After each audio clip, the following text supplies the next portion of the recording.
What's up, guys? It has Ben with Ben's Election Predictions, and today I have a really exciting video for you. We are going to be covering the 2025 election markets from the lens of what are bonds and what is not a bond, and also the relative degree of risk in the bonds and my confidence levels in them. So to ground this video, I'm going to be using the S, A, B tier format, but I'm going to use what the bond agencies actually grade these as, like a triple A, single A, double A, or like junk bond, whether it's investment grade, junk grade. It's basically a scale of what I think is the lowest risk versus the medium, high, and highest risk. So, people have been asking, I have a lot of cash on the sidelines. I don't, have a particular market where I feel relatively confident. I don't know what's plus EV. These bond markets can be good places to park your cash if you are not certain about where to put it. And with the 2025 elections just coming up in 1 week, this is going to be a quick expiration too, so you can flip this into maybe some Spotify end of year markets, and then with some other end of 2025 markets as we get closer there. And just to kind of ground the bond ratings in a little bit more quantification, so you kind of understand what my thought process is here, how I'm viewing the fair value of these like ratings in my head. And just to caveat, this is not financial advice, but the AAA is like a near certainty, 99% plus happening. I almost think it's guaranteed. Double A, very near certain, 96% plus. Single A, 92% plus. And then we get all the way down to the junk bond, which I view as being kind of more in that 80% plus play. So, okay, guys, so let's dive right into the markets. I'm going to have the Kalshi markets on the right-hand side and our bond rating system on the left-hand side. So just to start out, and we've seen actually a decent amount of movement in this race in just the last 12 or 24 hours. It's the New York City mayoral election. I still feel pretty confident in putting this in the double A category. Is it a guaranteed? Is it a 98, 99% plus? No. And the reason it's not, even though Mamdani has consistently led by double digits in the polls, and I do think the momentum is on his side, uh, there is still the possibility with 1 week out from election day that chaos happens. There's been some news reports about some super damaging opposition research. There have been some reports that the early voting is very favorable for Cuomo. We've talked about on this show, we know that turnout's going to be very, very high. I think that high turnout's going to ultimately help Mamdani, but in this three-way race, when there's just so much attention, so many dollars, and just so much coverage on the kind of anti-Mamdani coalition, is it possible that in the 11th hour this race gets competitive? Potentially. That's why I have this as the double A 96% plus rating and not in the 100% bond. However, you know, if you look at the price, 88%, I think fair value is 96%. So I would still be buying Mamdani at 88%. Next up, I did want to cover the Virginia governor's race between Abigail Spanberger and Winston Earl Sears. While in the New York City race, the Democrats' odds have declined. You can see just in the past few days, Abigail Spanberger, the Democrats' odds have increased. Looking at this race, even though the polling is a bit closer in the polling average than the New York City mayoral race, because of the historical results, because I think the polling is going to be a bit more accurate in this race, and just because it's a more standard race between a Republican and a Democrat in an off-cycle election year, where the higher propensity voters tend to be Democrats, and when Trump is president and you have Doge and you have the government shutdown, all the pieces are falling in Abigail Spanberger's favor. Sears is not a great candidate. Abigail Spanberger, I think is a pretty good candidate, and Abigail Spanberger is getting above that magic 50% number in the polling average, and some polling averages even have her at the 52 to 54% mark. So I truly think this is a AAA rated bond. Um, Fair value, this is probably 98, 99%. I just don't see any way that Sears wins or Abigail Spanberger loses, even if there's like a really bad scandal that like comes out, because early voting has already started and the early voting numbers have looked very good for Democrats in Virginia. um, I think this is a near certainty. Next up, I wanted to cover the New Jersey governor's race. I would also classify this as a double A rated bond, and you can see that the odds kind of have shifted in the Democrats' favor. New Jersey tends to be a bluer state, um, and while but it is interesting because New Jersey has shifted to the right recently. And if we look at the polling average, we can see that it's it appears on paper that it's a fairly competitive race. We have about a 4 point margin. Mickey Sherrill, the Democrat, is not hitting that magic number of 50%. She's stuck around the 48 to 49% mark.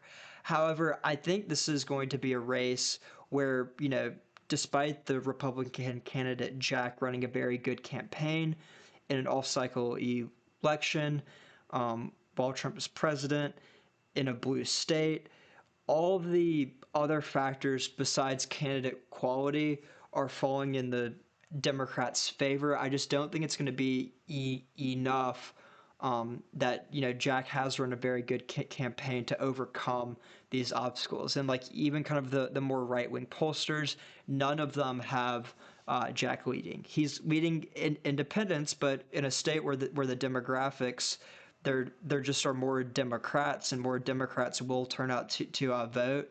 I think it's too big of a hurdle to overcome, so I feel fairly good about rating this as a double A. Next up, I wanted to go to the sweep market, and let me actually change to this on the Kalshi thing, but it's the likelihood of there being a Democratic sweep. And just to look at the rules real quick, this is going to be the Virginia governors, Virginia House of Delegates, New Jersey governor, and Mamdani to win New York City. So it's essentially like a sports parlay of four political races. And it's not really worth covering the Virginia House of Delegates. It's like very, very correlated with the governor's race. I do not think the Republicans have a chance. But when you think about parlays from a sports perspective, and I'm not a huge sports bettor, but I've heard people talk about correlated parlays and uncorrelated parlays. Uncorrelated parlays on sports books, it's very hard to get an edge on because the sports books have the odds lower than like what is fair value on them. That's how sports books make money. However, in these correlated parlays, sometimes it's possible to get a misprice on the sports books because the sports books don't realize if one of the events in the parlay happens, it's more likely that the other event happens. This is like, although Kalshi is an exchange, not a sports book, that's why I love it. Um, this is essentially a correlated parlay.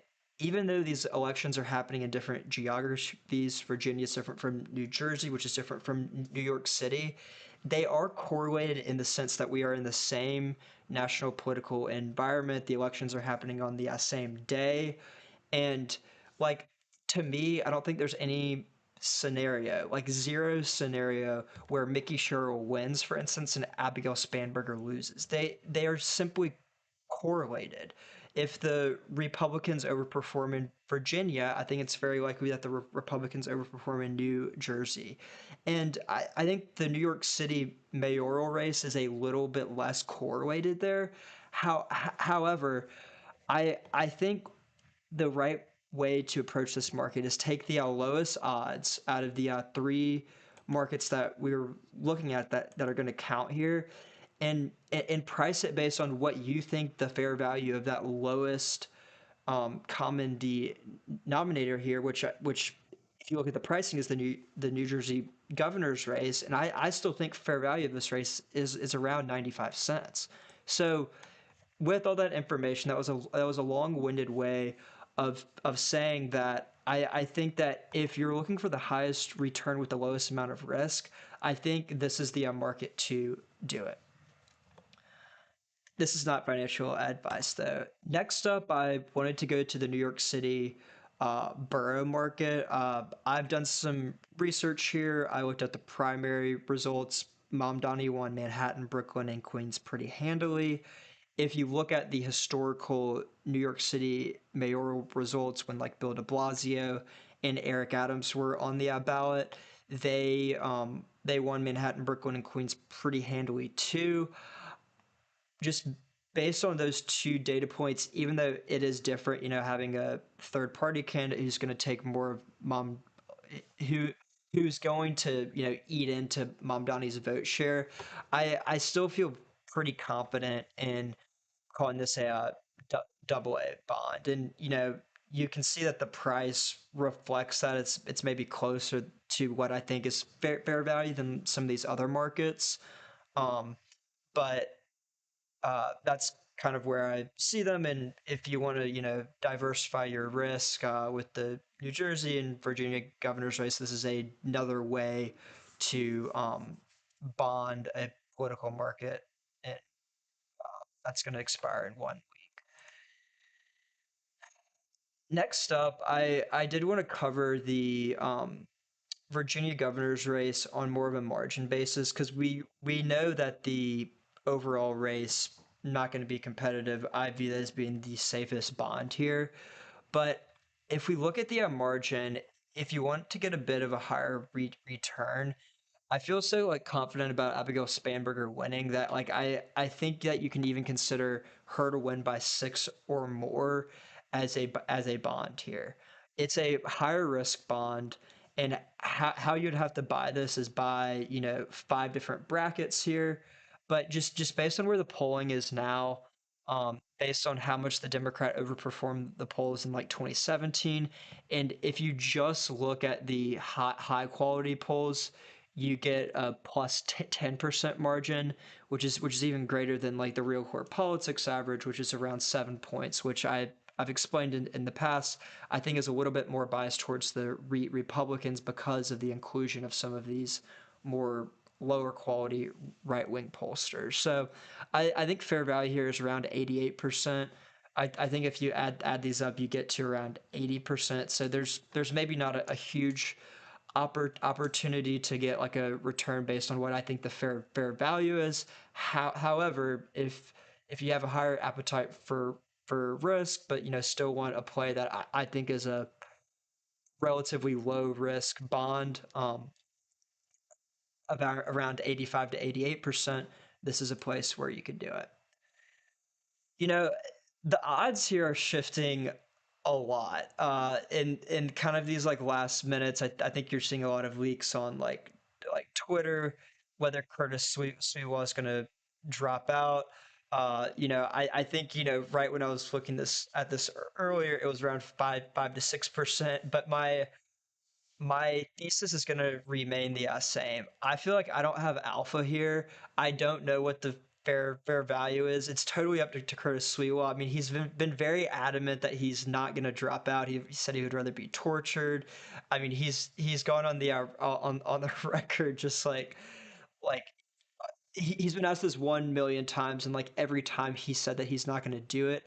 However, this is how everyone is like before they drop out. So I would not really consider this to be a risk-free play.